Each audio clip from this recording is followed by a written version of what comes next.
ধৈর্য ধরেন, আল্লাহ জীবন নিয়া পরীক্ষা করবে।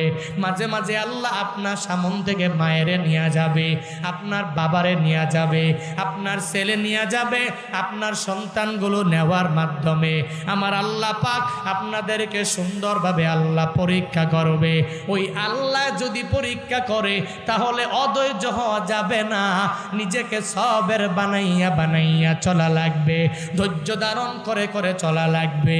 ওইটা তো আল্লাহ পাক নিজেই ঘোষণা দিয়া জানায়া দিলেন, বান্দারা 1 নাম্বার আমি আল্লাহ তোরে ভয় দিয়া পরীক্ষা করব, 2 নাম্বারে আমি আল্লাহ তোরে ক্ষুধার্ত দিয়া পরীক্ষা করব, 3 নাম্বারে আমি আল্লাহ মালের কমতি দিয়া দিব, 4 নাম্বারে আমি আল্লাহ তোদের মধ্য থেকে পরিবারের মধ্য থেকে জীবন নেওয়ার মাধ্যমে আমি আল্লাহ তোমাদেরকে পরীক্ষা করব। শুধু তাই না, হে আমার গোলামেরা, আল্লাহ পাক জানায়া দিলেন এরপরে আমি আল্লাহ লাস্ট যেই বিষয়টা নিয়ে পরীক্ষা করব। গত বছর অন্যজনের ক্ষেতের মধ্যে ধান হয়েছে, এটা দেখে দেখে আপনিও ফসলটা লাগাইবার জন্য ব্যাকুল হয়ে গেলেন। গত বছর তার এখানে ভালো, এই বছর আপনার ফসলাদি ভালো না, আপনার ধানের অবস্থা ভালো না, আপনার আলুর অবস্থাও ভালো না, আপনার সরিষার অবস্থাও ভালো না। আপনি ফসল করলেন, ওই ফসলের মধ্যে পরিপূর্ণভাবে বৃদ্ধি হয় নাই, কোনো লাভও আপনি পাইলেন না, প্রফিটও আপনি পাইলেন না। আল্লাহ ফসল আদির কমতি দিয়া আপনারে পরীক্ষা করে।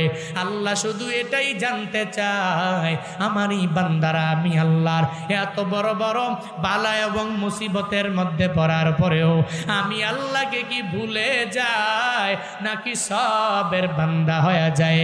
আর সবের যদি বান্দাগুলো হয়ে যেতে পারে, পরীক্ষা পাওয়ার পরেও যদি ধৈর্য যদি না হারায়া ফেলে, আল্লাহ পাক বলেন ওয়াবাশশিরিস সাবিরিন, ও নবী গো আপনি বলুন যেই বান্দারা এতগুলো পরীক্ষা পাওয়ার পরেও আমি আল্লাহকে ভুলে যায় নাই, এই বান্দা নিজেকে সবের বানালো, ধৈর্যশীল বান্দাদের অন্তর্ভুক্ত বানালো।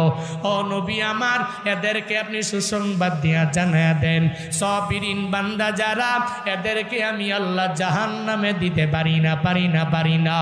এতগুলো পরীক্ষা পাওয়ার পরেও এই পরীক্ষার মধ্যে যারা সবর ধরে ধৈর্য ধারণকারীদের খাতার মধ্যে নিজের নামটা উঠাইলো, আমি আল্লাহ এদেরকে মায়া করে জান্নাতের সুসংবাদ এদেরকে জানায়া দিলাম।